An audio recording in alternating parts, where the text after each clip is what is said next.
Channel 2 News at noon today. This is a special report from Channel 2 News. Good morning, I'm Sloan Brown. Another changing of the guard for the Baltimore Orioles. Earl Weaver's out, retiring for the second time, and Cal Ripken Sr. is in, not to be passed over a third time, and it is all about to become official. Scott Garceau is standing by live at Memorial Stadium, where the Orioles owner Edward Bennett Williams is about to hold court. Scott? Thank you, Sloan. We're just about ready to get started here at the Hit and Run Club. In just a few minutes, Cal Ripken will be named the 8th manager in Oriole history. Of course, Earl Weaver served a couple of terms. Edward Bennett Williams will be here, as well as Hank Peters. And right now, let's go up to the podium for the announcement.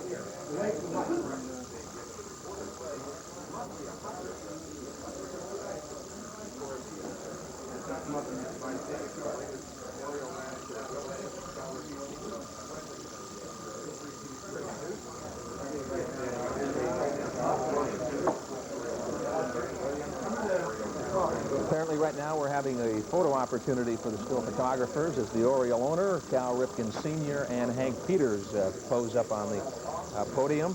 As I said, Ripken will become the 8th manager in Oriole history. Cal's 50 years old, has been with the organization for 30 years. The last 11 years as an Orioles coach. He spent 13 years in the system as a manager from 1961 through 74, coached at all levels of the Oriole system, and is now ready to take over the big club. Here's General Manager Hank Peters.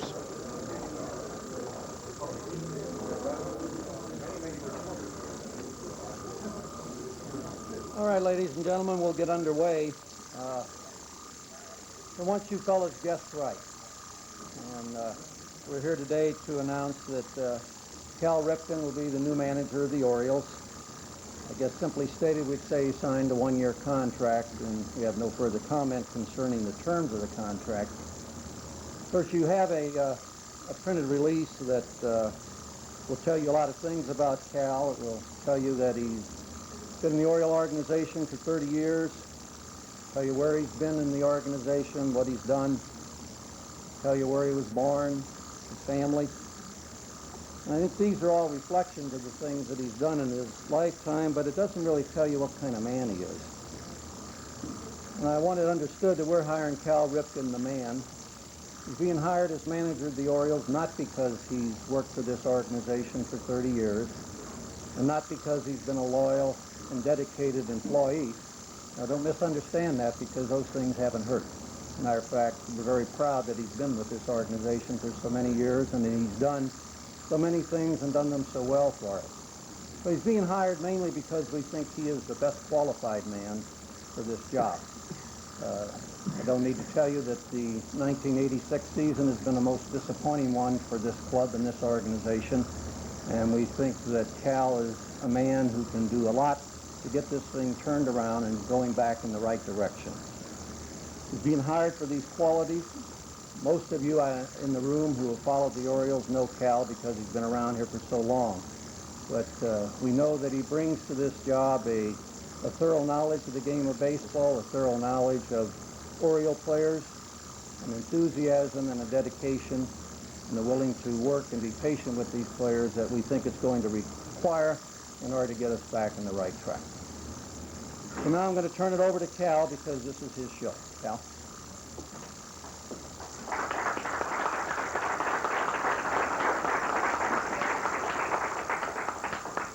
Thank you, Mr. Peters.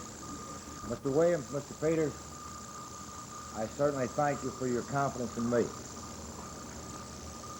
They said in Aberdeen, or sources said, it'd be a cold day in Aberdeen when I got this job.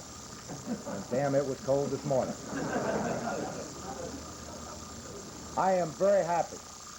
There's no doubt, I think in any of your minds, that I'm a very happy person today. I didn't wait 30 years for this job. First off, I played a few years, and I wasn't even thinking about managing at that particular time. I had thoughts of getting to the big leagues as a player. Unfortunately, I wasn't able to do that. I enjoyed managing for 14 years in this organization, and needless to say, I am very, very proud to be an Oriole. Billy Hunter once used the term, it's great to be young and an Oriole, and I happen to be both, and I'm very proud of that. I think that with this ball club, of 1986, which finished last, is not a reflection of what we can do. I know that we won 73 ball games. If we were to put 20 ball games on the other side of the ledger, we'd be right in the thick of things. And if we beat Boston twice, they would be right back with 93 wins, so we'd be tied for the top. I think that with this ball club and this organization, we have to get back to doing things right. I think that that caused a lot of our losing over the final 2 months of the season. We can talk about pitching, we can talk about defense, we can talk about hitting, we can talk about so many things. But no matter how you talk about any one facet of the game, it's affected by the other. We failed to make a play on a double play. This hurt pitchers.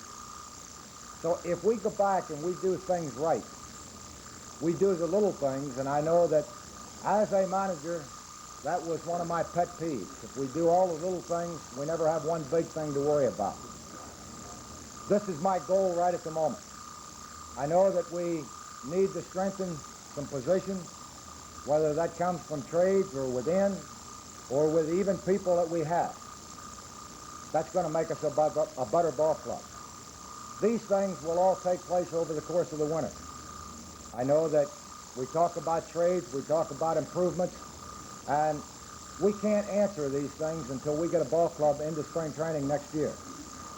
I know that one thing I want this club to do is come to the ballpark day in and day out and put the uniform on and come to work. If there's any disappointment in my mind or my heart with our ball club in Baltimore, it's the fact that I can no longer say that we have 24 people walking through the clubhouse door, putting the uniform on, and coming out to the field, enjoying batting practice, enjoying infield, enjoying the game, and going about the job the right way. I think the one thing that I, as an individual, want from players is everyone to come through that door and be prepared to go to work. We have a lot of hard work to do. We have a lot of things that we have to accomplish. I think we can do that. And I think that we can turn this thing around. Patience, yes, we're going to need some patience. To be in last place in 1986 and expect to turn around and be in first place in 1987, that's asking a lot. It can be done. We're not going to deny that. Right now, we're 0-0, and we're tied for that top spot. I don't like to look at being 0-0 and being tied for the bottom. I'm a very positive person, and I intend to stay that way. I'm a fortunate person to get this job because I know that we have a nucleus here of a ball club that can go out and win. We have to reestablish the winning attitude. I think we can do that very easily because we have enough of the Oriole people here that I think we can take in the remaining group and make 24 Orioles again. That's my goal, to go out in 1987 to see the Baltimore Orioles back on the baseball field. I know that you have many questions. I won't take up the time talking. I feel that I can answer your questions, and I will open the door for that at this time.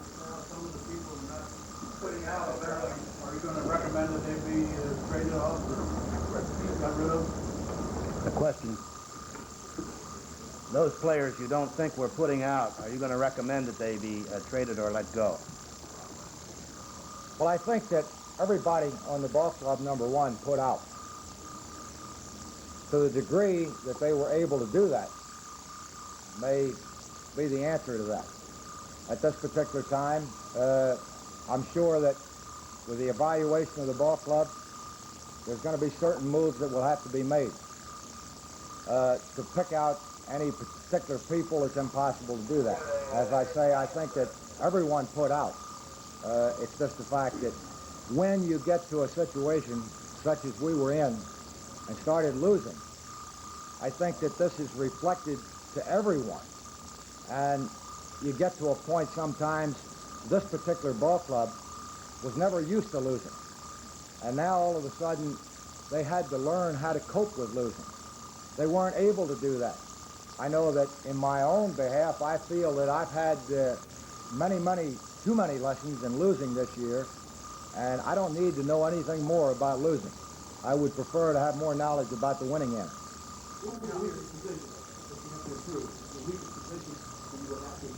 What is, in your view, is the weakest position that must be improved? I think right at the present time, it's no secret to anyone. We need to improve our third base situation. We need to improve our second base situation. And we need to improve our catching situation. Whether that is done through trades or within our organization, or just how we're going to do that, that'll be determined over the course of the winter. Will you move Cal to third? At this particular time, I can't say that we will or we won't move Cal to third. That is a possibility. We have seen him play third base at the major league level before. We know that he's capable of doing that. That is a possibility, but there again, these will be things that will be determined over the course of the winter. Who will be your coaches? At the present time, and everything boiling down here to the last possible day in my decision, it's been impossible for Hank and I to talk about coaches for the ball club, and this will be something that probably will be taken care of in the near future. I really can't answer it at the particular time. We've been listening to an Orioles press conference in which you've just been watching their new manager, Cal Ripken Sr., who's just been announced. And we'll have plenty more on the story coming up on Channel 2 News at noon, Channel 2 News at 5, and at 6. We'll see you later. This has been a special report from Channel 2 News. The only problem with these logbooks is that